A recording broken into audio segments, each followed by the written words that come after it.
इस कार्यक्रम के पुण्यार्जक हैं भगवान नेमिनाथ दिगंबर जैन मंदिर, सुस दिगंबर जैन मंदिर समिति, अंतर्गत जैन संघ पुणे JSP, ज्ञानोदय जैन सोसाइटी के सामने भगवान नेमिनाथ चौक, सुसगांव, पुणे।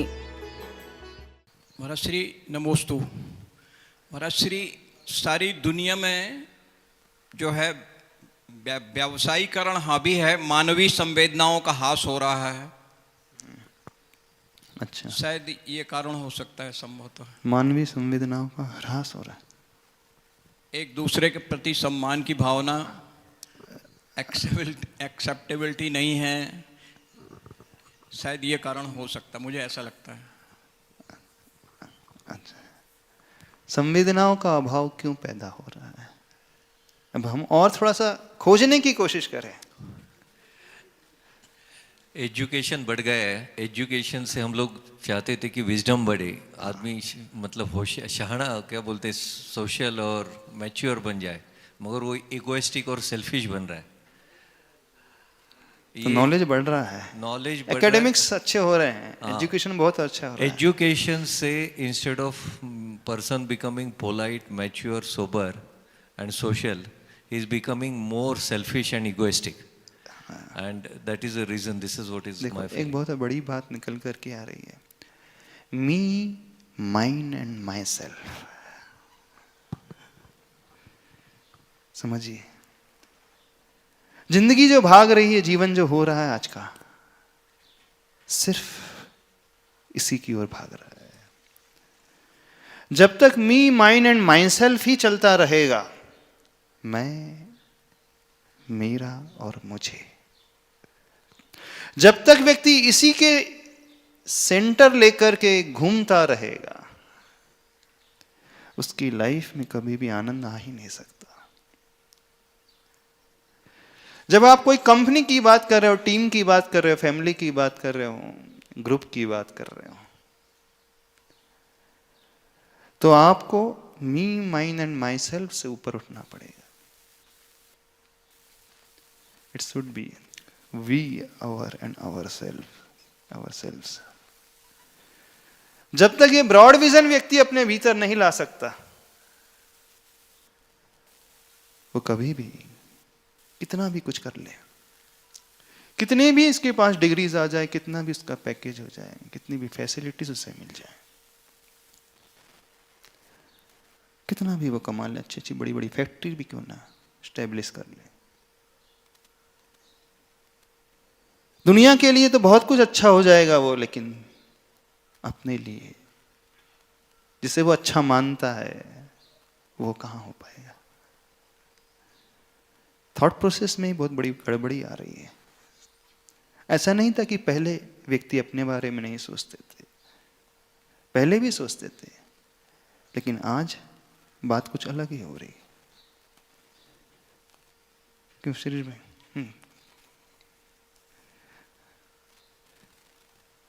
महाराज, जैसे मैं अपना एग्जांपल लूँ तो मैं न्यूक्लियर फैमिली से हूँ। हाँ। और मेरी जो वाइफ है वो जॉइंट फैमिली से है। हाँ। तो उसमें और मैं अपनी व्यक्तित्व में ही काफ़ी अंतर देखता हूँ। तो वो जो है उसके आसपास चाचा वगैरह सब, पूरा एक बड़ा परिवार था, अनेक प्रकार के संबंध से सबसे कैसे निभाना, कहाँ त्याग करना और कैसे सबको साथ में लेके चलना, उसको ज़्यादा उस चीज़ का अनुभव है और उस प्रकार के संस्कार हैं। और मैं न्यूक्लियर फैमिली से हूँ तो मैं थोड़ा सा उसकी अपेक्षा उस प्रकार के संस्कार नहीं है जिस प्रकार के एक भारतीय संस्कृति में होने चाहिए। तो वो मेरे को एक अंतर सीधा सीधा दिखाई देता है। नहीं, न्यूक्लियर फैमिली का अंतर तो है ही, लेकिन बहुत सारे ऐसे न्यूक्लियर फैमिली में रहने वाले लोग भी हैं जो अपनी पूरी लाइफ एक दूसरे के साथ अच्छे से बॉन्डिंग बनाते फिर गुजारते। नमस्ते महाराज जी। मगर ऐसे लगता है कि जो करंट एजुकेशनल सिस्टम है जो ब्रिटिशों ने इस्टेब्लिश की है, उसमें इंफॉर्मेशन और नॉलेज मिलती है मगर विजडम नहीं मिलती। विजडम तो हमारे गुरुकुल में मिलता था। विजडम तो गुरुकुल में मिलती है। तो विजडम यहाँ मिलता है, यहाँ आके हम लोगों को विजडम मिलता है। यहाँ मतलब नॉलेज इंफॉर्मेशन के साथ यहाँ विजडम भी मिलता है। अभी एजुकेशनल सिस्टम में wisdom is missing, probably that is one of the reason. वो मिसिंग है तो हम कब तक दूसरों को दोष देते रहेंगे, किस सिस्टम को हम दोष देते रहेंगे, कहाँ तक बढ़ेंगे। मेन रीजन जो है ना, हमारा सेल्फिशनेस, सिर्फ अपने तक सीमित रहना, सिर्फ अपनी ही खुशी के बारे में सोचते रहना, सिर्फ अपने लिए ही जीना, जब तक भीतर हमारे ये बैठा रहेगा हम कभी भी ऊपर उठ करके नहीं आ पाएंगे। जो माई सेल्फनेस की बात है, बस वही व्यक्ति उलझ करके रह जाता है।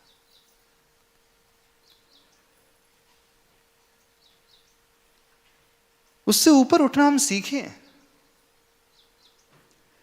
जब आपने विवाह किया था, शादी की थी, तो वहां तो दो हो गए, तो वहां तो मी तो गायब भी हो जाना चाहिए, वहां तो वही आ जाना चाहिए।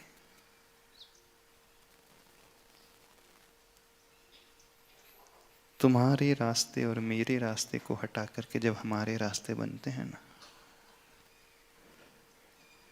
माई वे एंड योर वे से ऊपर उठ करके जब अवर वे बनता है, तब जीवन में खुशहाली की फसल लहलहाती। अभी जितने मेंबर हैं सब माई वे के अनुसार चल रहे हैं, है ना? आपकी सोच भी माई वे से चलती है ना? कंपनी में क्या हो जाता है, जब जहाँ आपका जॉब होता है वहां क्या होता है, वहां भी माई वे रहता है, वहां एक डर है, fear of losing the job. That's why आप थोड़ा सा अपने आप को गौण करके टीम को लेकर के चलने लगते हैं। और आपको यह भी पता है कि आप अकेले परफॉर्म नहीं कर पाओगे, आप अकेले रिजल्ट नहीं दे पाओगे। तो रिजल्ट पाने के लिए आपको सबके कंट्रीब्यूशन की आवश्यकता होती है। लेकिन अपनी पर्सनल लाइफ में क्या हो जाता है, वहां सिर्फ क्यों माई वे ही चलते रहता है, वहां दूसरे की दृष्टि क्यों नहीं आती।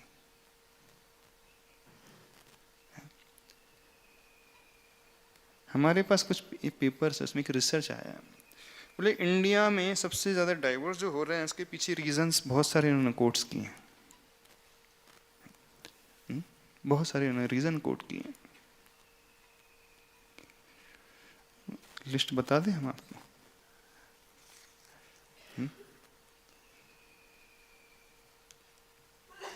बहुत सारे इन्होंने कोट किए हैं। लैक ऑफ इमोशंस इन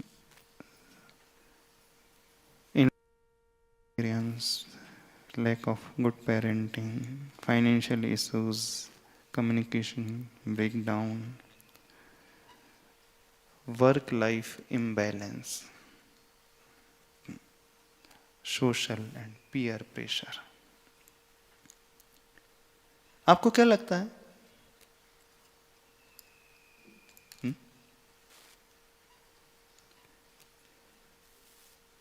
इन-लॉस का इंटरफेरेंस भी बहुत ज्यादा होता है, क्यों होता है कि नहीं? नहीं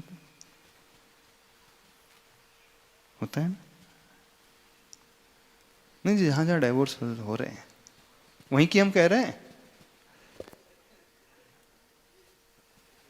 महाराज जी, मोबाइल फोन की वजह से बहुत ज्यादा इंटरफेरेंस होता है। मोबाइल फोन की वजह से इंटरफेरेंस ज्यादा हो जाता है? बहुत ज्यादा होता है इन-लॉज का, रोज की रोज बातें होती। अच्छा, डेली बात होना। हाँ महाराज जी। तो बातें होना तो अच्छी बात है। नहीं अच्छी बात है? वो महाराज जी कू बातें होती। खूब, अच्छा कू बातें होती, खूब बातें होती, कू बातें होती। कू बातें। कू बातें क्या कहलाती? Destructive। सू बातें और कू बातें, अच्छा डिस्ट्रक्टिव बातें। निंदा रस का आनंद लिया जाता है वहाँ। हाँ, कोई माँ अपनी बेटी से कू बातें करेगी, डिस्ट्रक्टिव बातें करे? महाराज जी वो जो माँ होती है वो सोचती है कि जो बेटी है वो गाइड करती है बेटी को कि तू इस प्रकार से रहे, और जो उसके ससुराल का एटमॉस्फेयर होता है वो उसमें ठीक प्रकार से एडजस्ट नहीं हो पाती, क्योंकि उसे वहाँ से अलग मिलता है और यहाँ से अलग मिलता है, तो कन्फ्लिक्ट्स होते हैं। तो इन-लॉज का इंटरफियर होना चाहिए कि नहीं होना चाहिए? नहीं महाराज जी, नहीं होना चाहिए। अरे एक माँ तो अपनी बेटी को तो सही गाइडेंस ही देगी कि नहीं देगी? उन्हें खुद ही नहीं मालूम क्या सही गाइडेंस है। अच्छा जी, जितनी बैठी हैं सब आपकी भी माँ है, आपकी माँ आपको सही गाइडेंस देती है ना हमेशा, तो इंटरफियरेंस तो अच्छा है नहीं इन-लॉज का। हाँ, जो देखा गया है महाराज जी, जितना अधिकतर केसेस में इंटरफेरेंस जो है वो नुकसान ही देता है। महाराज ऐसा कैसे? बात को समझ में नहीं आ रही है। कोई माँ अपनी बेटी को गलत सलाह कैसे दे सकती है? उन्हें मालूम नहीं कि क्या सही है क्या गलत है। माँ से ज्यादा कौन जानता है बेटर? यदि माँ गलत सलाह दे रही है तो क्यों देती है वो गलत सलाह? उसे वो सही लगती है महाराज जी। हाँ? उन्हें वो सही लगती है। वही सही क्यों लगती है? यानी एक्सेप्टेंस अभी भीतर से आया नहीं है। वह भी जो घूम रही है मी, माइन एंड माई सेल्फ के इर्द गिर्द ही घूम रही शायद। उन्होंने अभी भीतर से स्वीकारा ही नहीं है कि वो जो नया व्यक्ति किसी के जीवन में आया है वो हमारा हो सकता है। यही है ना? यही है महाराज जी। ये एक भय भीतर से बना रहता है। यही है महाराज जी। तो फिर बंधन में बंधे क्यों थे? सुनने में ऐसी बहुत कुछ आता है, बहुत ज्यादा इंटरफेरेंस होता रहता है। और जैसे वो बोल रहे कि मोबाइल में तो पता ही नहीं चलता, मेनू कार्ड भी वहीं से डिसाइड होता है। ऐसा है क्या? क्या बनना, क्या खरीदना, कहाँ जाना।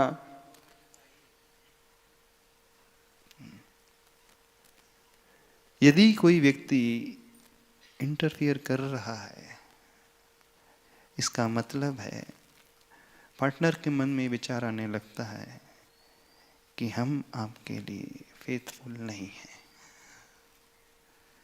कहीं ना कहीं क्वेश्चन मार्क अवश्य आ जाता है, संदेह पैदा होने लगता है उसे। कल एक बात कही थी, ट्रस्ट रूपी पिलर से ही जीवन की बिल्डिंग बनती है। यदि आपको किसी के इंटरफेरेंस की आवश्यकता फील हो रही है, इसका सीधा सा अर्थ है आप उस पर विश्वास करते ही नहीं। और जहां विश्वास ही नहीं है, जो भी कार्य होगा उसके पीछे हमेशा एक डाउट तो बना ही रहेगा। माँ ने यदि बेटी को अपने कहीं भेजा है, उसका कहना है 25 साल के संस्कार यदि बेटी को दिए हैं, कुछ सिखाए तो होगा, जो सिखाना चाहिए घर में सिखाए। यदि कोई थर्ड पर्सन इंटरफियर करता है तो सबसे पहले सामने वाले का ईगो हर्ट होता है। देखना, इस बात को समझना। इधर जो इसके इन-लॉज होते हैं उनका ईगो हर्ट होता है कि हम समझदार नहीं है, हमें इतना भी नहीं आता, हम पढ़े लिखे नहीं है, कैपेबल नहीं है कि हम, जो हमें समझाया जा रहा है। हाँ, जहां ईगो हर्ट होना प्रारंभ हो गया, अब अच्छी सलाह भी बुरी लगने लगेगी। यहाँ पर भारत में पुरुष संस्कृति है। हाँ, भारत में, इंडिया में पुरुष प्रधान संस्कृति है, की जाती है, तो वो जब पूरी नहीं होती तब अपेक्षाएं पूरी नहीं होती है। हाँ, नहीं, बात पुरुष प्रधान संस्कृति की अभी है ही नहीं। अभी तो जो इंटरफियरेंस होता है इन लॉज से, उसे समझने की कोशिश की जा रही है। वो इंटरफियरेंस होता क्यों है, और होता है तो सामने वाले को क्या फीलिंग्स जनरेट होती हैं। महाराज, एक सेकेंड देखो, चलो हम आपका केस लेते शीतल जी। यदि कोई अदर साइड से गाइड करते रहे आपकी बहू को, तो कैसा लगेगा आपको? आपके मन में पहले क्या विचार पैदा होगा? और वो बहू के पेरेंट्स ही हैं, क्या विचार पैदा होगा? इमेजिन करो उस दृश्य को, कौन से भाव पैदा होंगे आपके मन में? आपके घर में बहू है ना? है ना? नहीं? हाँ? है कि नहीं है?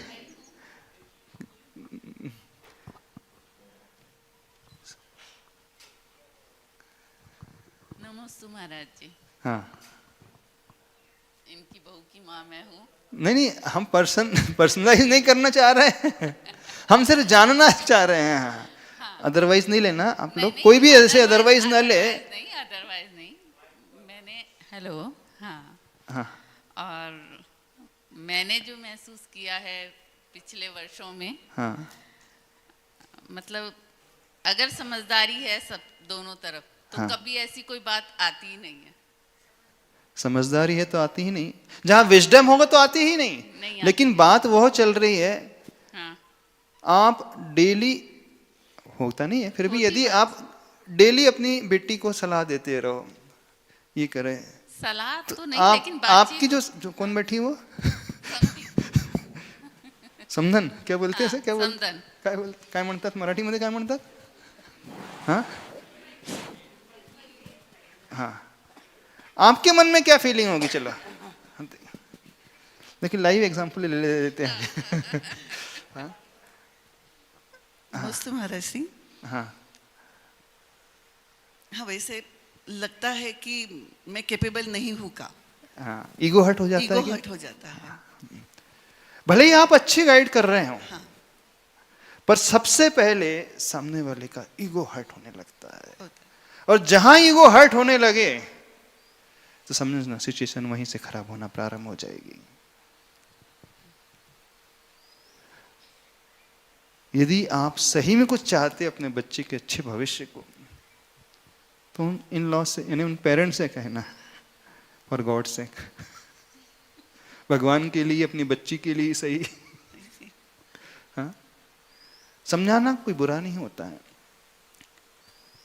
एक आध दो बार अपने घर में जब आए उसे समझा दिया है, डेली डेली डेली डेली।